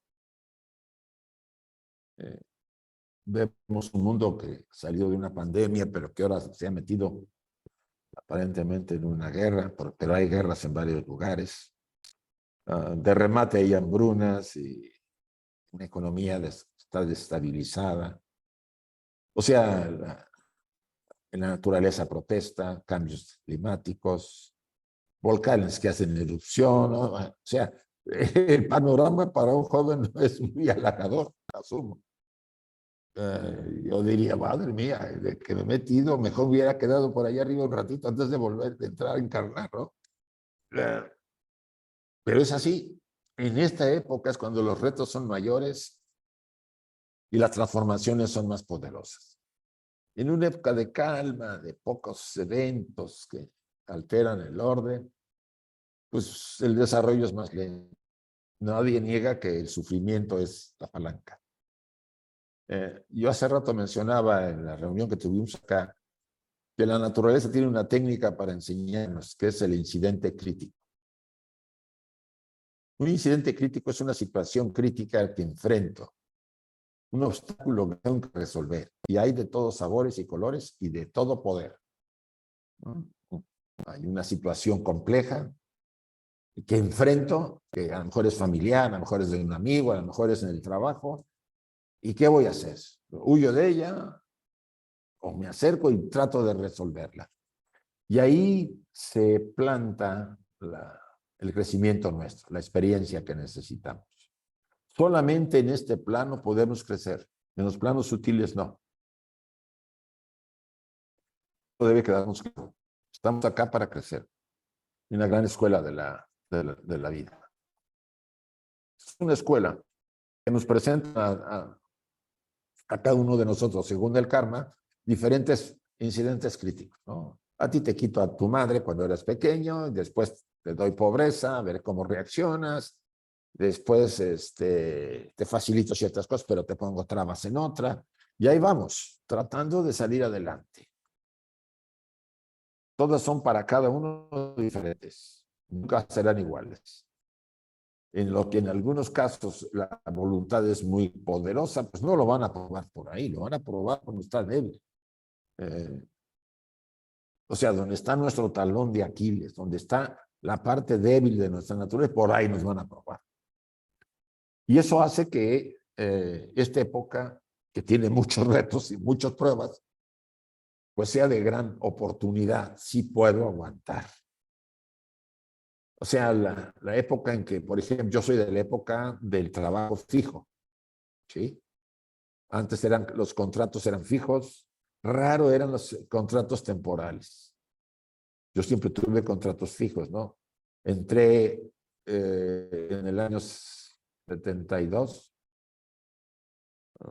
sí, 72 a trabajar a Volkswagen, o 74, sí, 74. Y salí en el año 94. Fijo todo el... ¿Qué pasa? Pues ya no, hay contratos de horas, de días. Y eso hace que el chico o la chica pues, no tenga un horizonte claro para su vida. Pues es ahí donde tenemos que enfrentar ese reto. Es un reto complejo. Una adaptación. Aquí el que se adapta es el que sale adelante. Oportunidades las va a haber. Pero sí es un momento mucho más complejo que los últimos años, ¿no? O sea, a partir del año 90, todavía el mundo no estaba sumido en esta crisis. Fue a partir de, si podemos llamarlo, a partir del 2020, aunque ya venía fraguándose algo, que empezó todo este tema complicado. No nos queda otro que seguir adelante y enfrentarlo. No hay otra. Vamos a encontrar la solución o nuestro espacio si insistimos y buscamos. Que no va a ser como el pasado, que estaban ahí saliendo el periódico. O tenemos un puesto de trabajo. No, hay que ir atrás de él. O prepararme para aquello que se demanda más. Y habrá transformaciones, la tecnología va a hacer que cambie muchas cosas. Probablemente haya mucha desocupación, o famosa tecnología de esta nueva inteligencia artificial. O sea, nos enfrentamos a retos muy interesantes. Más sobre todos los jóvenes. Pero sobre todo el reto es muy grande.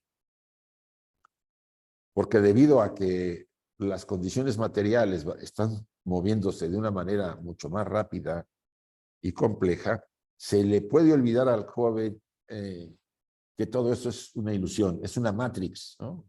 Acuérdense que el ejemplo de la Matrix es muy bueno. Estamos dentro de una Matrix y de repente nos va a llegar la literatura de Blavatsky con la pastilla azul o la pastilla roja. Nos va a decir, a ver, ¿cuál quieres? Ustedes tendrán que decidir. Yo ya decidí, no me preocupo. Ustedes tendrán que decidir. Ah, pero las condiciones son otras, por supuesto. Y es ahí donde empezará el trabajo personal de poder ir acoplando mi sobrevivencia con mi crecimiento interior. Yo sí les puedo decir con seguridad, saldrán adelante si ustedes buscan esa relación. Si se pierden en lo material, las opciones se limitarán a lo material y lo muy sujeto a karma. Si combinan espíritu y materia, o sea, lo espiritual y lo material, las posibilidades son mayores de que resuelvan y encuentren soluciones. Y eso es una de las cosas que la mayor parte de la gente que está embebida en prácticas tradicionales, religiosas, hombres materiales muy fuertes, pues no es consciente. Y es la que espera que venga alguien de allá afuera, del cielo, a darle toda la solución a todo el problema que se vive en el mundo. Pues será muy triste que lo veamos, pero así va, no va a ser así. Vamos a tener que salir nosotros, porque nosotros estamos contaminando el mundo y haciendo del mundo lo que es. No es, nadie nos vino a castigar, nosotros le hemos dado. Entonces, si la solución está en nosotros, tendremos que buscar la manera de hacerlo. Y esa manera es yendo a nuestro corazón, buscando la inspiración y la guía interior. Y si se da en el exterior, pues también. ¿Por qué no? Hay guía exterior, sí la hay. Y yo recomiendo que cuando la encuentren, como yo lo pasé cuando antes de entrar a la sociedad, pues fue temporal. En un lugar, vi que no era lo que yo quería, me cambié a otro. Y fue cuando encontré a la sociedad. Yo no estuve dando muchas vueltas, pero estuve una o dos cosas y hasta encontré a la sociedad. Entonces, eso puede ser, temporalmente puedo estar en algo para ubicarme, por ejemplo, y después, cuando vea que se amplía más. Pero cuando estén en algo, no estén a la media.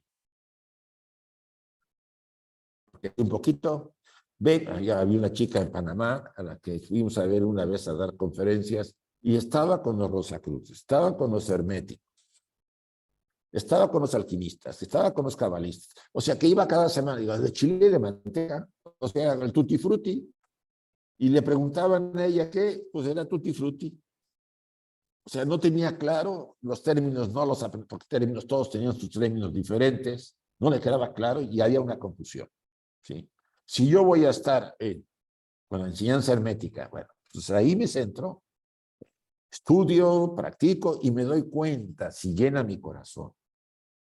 Si no, voy a buscar otro elemento que me inspire, que puede nacer de ahí la inspiración. Hasta que ustedes digan, aquí. Y ese aquí no es para siempre. Thich Nhat Hanh, maestro Zen, decía, no se case con ninguna ideología. ¿Sí? Nos pueden guiar, nos pueden inspirar, pero no nos casemos con ella. Y eso es un consejo que se los doy a todos. Gracias, Isaac. Como parte del cierre de la entrevista, nos gustaría preguntarte qué recomendación nos das a los jóvenes para que pues, vayamos hacia el interior y podamos aportar a la humanidad.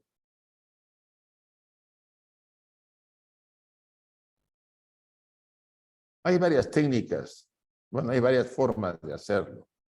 Si tú eres devoto, es la entrega total. Te rindes totalmente a tu ser interior. Es la línea de la devoción. O sea, hay individuos que tienen ese rayo, el rayo de la devoción. Entonces, es una entrega, un rendimiento al Dios interior, al ser interior, al Atman o al yo divino, a Krishna, a quien quiera llamar, pero verdadero, constante, meditando en esa rendición. Esa es una vía. Para el que está más en la vía del conocimiento, del aprendizaje, lo que llaman los hindúes la ñaña yoga. La meditación, pero el anhelo por unirnos a nuestro divino ser, a realizar al ser en nosotros. Nosotros somos el ser, no la estructura. Estamos identificados con esto. O sea, volver a desidentificarnos y ser ello. También las técnicas son meditativas y transformaciones diarias y transformación de la estructura personal. El que trabaja en las acciones en la Karma Yoga también, todo dedicado a esa fuente divina en nosotros. Todas mis acciones dedicadas a esa parte. Las entrego sin esperar nada. Y, insisto, si apareciera un instructor porque la persona lo merece o lo necesita, serán las condiciones que él ya le dé guía. Pero por lo general es a trabajo, es el nibriti mar, el volver a mi fuente. El pabriti marga es hacia afuera. Hemos vivido mucho. Hay que volver al corazón espiritual. El corazón espiritual no es el corazón físico. Recuerda, el corazón espiritual está del lado derecho, un poco por la altura del pecho, 2 dedos hacia la derecha. El Buda te habla de ese tema y te habla Ramana Maharaji y alguna otra literatura mística. Dedicar nuestra vida a estar constantemente atentos al ser divino en nosotros, como dice Krishna. Tú piensa en mí, como dice en el Bhagavad Gita, constantemente. Medita en mí. Vive en el presente, constantemente. Equilibra. Y la mente irá cediendo y desaparecerán los pensamientos. Y cuando ustedes tengan esa capacidad de no tener pensamientos, sin hacer un solo esfuerzo, ni siquiera preocuparse por no tenerlos, en ese momento se darán cuenta que ya no son lo que son y que la parte interior está tomando de la vida de cada uno de nosotros. Bueno, esos son algunos consejos. Muchas gracias, Isaac. Me gustaría reiterar la importancia que significa esta entrevista para nosotros. Es nuestra primera entrevista que estamos realizando. Todas estas preguntas también fueron hechas en conjunto por todo el grupo de teósofos y teósofas también hispanohablantes. Entonces, gracias porque nos dejas mucha sabiduría. Gracias por tu tiempo. Y bueno, tenemos que revisar bastante esta charla, tenemos que verla varias veces. Así que muchas gracias, de verdad. Cuando quieran ustedes, no sé, mandar materiales o alguna cosa, pues cuentan conmigo. En la página que tengo pueden buscar el tema de la sombra. Y bueno, los lunes damos la doctrina secreta, ya carteles los estamos mandando constantemente. Estamos aquí abiertos a lo que ustedes deseen para ayudarlos en lo que podamos. Muchas gracias, Isaac. Muchísimas gracias, Isaac, nuevamente. A ti, Stephanie. Hasta luego. Adiós. Adiós a todos, muchachos. Gracias a todos también los participantes. Nos vemos. Gracias, adiós. Gracias, Isaac. Chao, chao. Gracias, buenas tardes, gracias. Gracias, saludos a todos. Gracias, Isaac. Muchas gracias, Isaac. Muchas gracias a todos. Gracias, Isaac. Gracias a